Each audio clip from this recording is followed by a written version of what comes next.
Hello and welcome back to GT Retro World. Right, another find. This was one of the first amplifiers I ever bought. Not this exact one, this was probably the second one because I had to sell this first one to pay for something I did stupidly in the 80s. I used to have a Mini Metro at the time and by accident I actually put the front window through.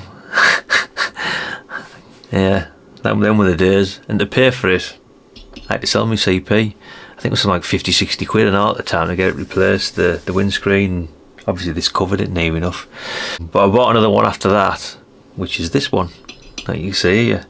And I had another one which was absolutely like brand new. And I sold that, I think it was around about 4 or 5 years ago. And I had another one which I gave to my dad, which I don't think he's got anymore. I'm fairly certain he hasn't got it anywhere. But this one's still here. This has made some contacts, this, like, I must admit. It really did. It was a fantastic amplifier. Dare I say this is probably the best 100 watt amplifier on the market of its time. In fact, I want to say yes, it was. I want to be brave there. I mean, at the time guys were using like B300Ps, you know, the Satagis, which, to be honest, they weren't. They used to use I mean, the earlier version, this used an MRF 454 and the Satagi B300Ps used the MRF 454. Now to me, that thing couldn't do jack shit. I had a couple and they were garbage in my opinion. Never keen on them. And I always went back to this because this thing would run for hours and hours and hours lukewarm. You know, I know for a fact that there was lads at the time in the 80s transmitting on these, dead keying, with music and whatnot for hours on end, and I know for a fact these things will just last forever, I can imagine anyway. So anyone in the know had a CP-163. This one will definitely have the 2290s, probably Toshiba, I can't remember. We'll pop it open shortly and have a little look. But as you can see, it's a straightforward radio. It's a straightforward linear, built like a brick shit house. The weight of this thing is unbelievable. I mean, the size of it's pretty decent as well. So basically you've got a power on and off. Hear them proper switches. AM, FM, SSB delay, obviously, preamp. For some weird reason I think this is not working, but I'll soon find out. But like I say, it's been a long time, Neil, since you've had this on. Probably mid-90s, thereabouts. That's your power LED, yeah, and when you transmit, that LED pops up there, the green one, and that's your RX preamp, and that flicks on when you flick that on. Your low, mid and high settings. Now these were the 25, 50 and 100. Hang on, it says on the bottom here, doesn't it? Have a look. No, it wasn't. It was 20, 50 and 100, Neil. Input power, 0.5 a watt, 5 watts and 10 watts. Now the frequency range on these was pretty remarkable, to be honest. They went from 3 megahertz to 30 megahertz. And like I say, they were probably one of the, in my opinion, probably one of the best linears out there of its time. I can't think of anything else what was decent, can you? You know, I mean, you had the likes of the Hamilton Nationals, but I think they were based on the same thing anyway, really, weren't they? I'm fairly certain of it. So I know that the CP-100, that was a 50 watt, wasn't it? And I did a Hamilton National, whatever it was, but I'm sure it was based on the same thing. I might be wrong. Anyway, someone will probably drop it in and go over that. It wants a good clean, this, like, Jesus Christ. Yeah, where I found it was unbelievable. Again, it was a bit of a mess, but I'll show you. Oh, look at that bad boy, yeah. Look at that. These were the business, in my opinion. I've still got the QSL cards from this, when we used to go to a place called Carlton Bank, in the car. Oh, fantastic, man. This would just run for hours, you know, no bother at all. And there's the rear of it with the input selector and a little fuse, internal fuse. And at the bottom of there you've got CONTRA electronics, made in Japan. Look at that there. Gives you a little look at how she is. But yeah, I haven't even tried this at all. I don't think I need to. I think it's going to work. Worst case scenario might be a sticky relay. But anyway, before we do anything else, I've took the screws out just so we can lift the lid off. I just wanted to show you inside, because I don't think no one's done a peek inside of one of these on YouTube, have they? So I thought, what the hell, let's have a little look at. Might be a bit of a nostalgic trip for someone.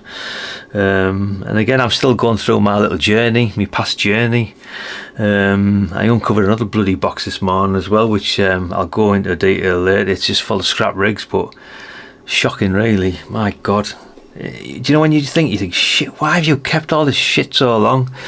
And now I'm looking at it, I'm actually quite excited about it. It's a bit strange there, isn't it? Finding all sorts. I found a 10-hand mic there. It was our lass's old one when I first met her. She had it. But anyway, we'll get back to that later. I'm deviating off everything again, aren't I? As I normally do. Anyway, guys, we'll pop lids off and let you have a look, eh?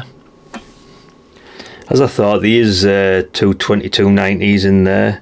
Toshiba as well. Can you see down there, guys? You probably get a look in there. But yeah, it's in good order, to be honest.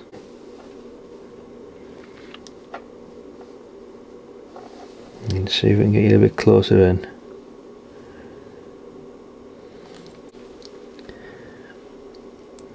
Look in there.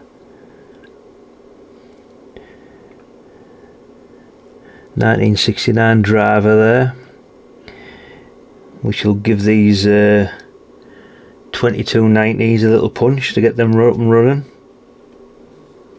See if we can get a bit more in there. Yeah, you can see in there, can't you?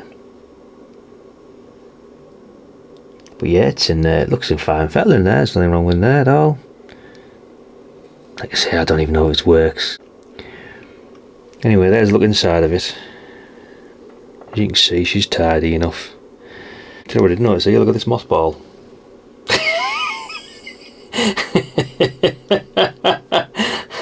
Yeah, it's a mothball, that, isn't it? Anyway. Oh dear God, Neil, what you like. It's nice to see it back out though, to be honest. It's a bit of a yeah. Anyway, I'll tell you what I'm going to do. I'm going to try and power it up just to see if we've I'll shove it in the dummy load and see what we can get out of it there, see if it's still performing. We'll come back in a bit. Right guys, channel 20 mid band. The radio's doing what it needs to do. On the 20 watt range, it's doing about 11 watts. The radio or thereabouts. I think they say 12 though on these scoopers.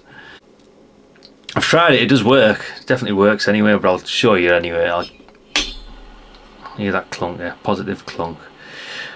Red LED on, and that's the low setting. We'll shove this on to the 120 watt range. And you see there we're getting around about 35 watts, which is a lot more than what they're saying anyway. I always thought these did about that, or thereabouts on the low power. Medium on this, I'm sure it's about 60. Let's have a look. Bang on the nail. There you go. Say 50, it's about 60. I'm putting an extra watt in here or thereabouts like than what they say, but it's splitting hairs really, isn't it, with these things. And high there's just a shade under 100. And swing, woo! Hello, audio. Yeah, it's a bit of a swing on there with it being AM there in the dummy load, but yeah, it's holding well there actually for AM. Yeah, that seems fine. I think the preamp's actually working. I could be wrong. I'm just trying to see how we're getting on here with this, just to see. So we'll see what we're drawing from this power supply. Just over 10 amps. Yeah, just over 10 amps there we're drawing. Yeah, just over 10 amps, the radio and the linear. And this thing won't even be getting lukewarm. You know, there you go, look, it's just a dead key on AM. It's just not phasing this thing. All them years this has been put to one side as well. Look at that, Jesus. I haven't left go of this mic. You can see it's not having that one bit. do it the world of good anyway. A bit of a wake up call. Yeah, it's doing now. That's not even getting lukewarm. Nothing at all. I tell you what I want to try now. I want to shove the... I mean, the antenna's only low at the moment. I've actually swapped the antenna. I took the Mighty Magnum down because it's more of a collector's piece that now, really. And I've shoved an old Antron up, which, by the way, is absolute terrible. What a noisy antenna that thing is. My God. Yeah. I mean, it's performing alright, don't get me wrong. It's just noisy on RX. Very noisy. Well, it might be just my location, but it's very noisy. But yeah, that's not phase, is it? Jeez. There's nothing wrong with that. And you're getting that positive. Great relays. Right, the preamp sort of works. Well, it does work now anyway. I think the relay was just a little bit sticky there for a bit. So you can see if I just flick that on, it's working within reason. I mean, preamps to me are a bit of a... I don't know, on these amplifiers, sometimes they seem to work and other times they just bring a lot of shit in my opinion. I never used to use it that often, to be honest. I never needed to. I always used to park somewhere, some decent altitude, because I never used to use this at home. It's always under the car seat. But yeah, it seems to be working. I noticed... Yeah, it seems to be working now. Yeah, it's definitely working. It was just a bit of a sticky relay at first. But a couple of TXs and it seems to have sorted itself out. But like I say, it's absolutely... It's dead on here tonight, guys. Which is a shame, really.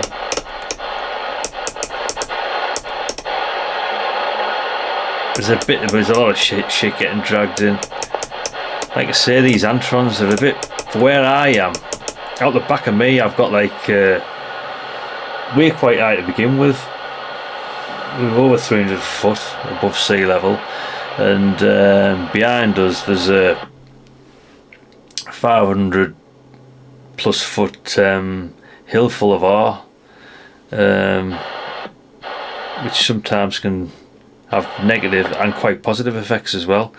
Especially on 2 meters, it works great. It seems to like propel you north really well at times. You get this weird lift. It's quite bizarre, really. But yeah,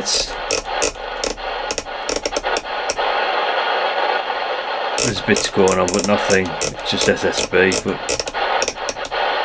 yeah, it's no good. But yeah, one of these days I'll shove it on.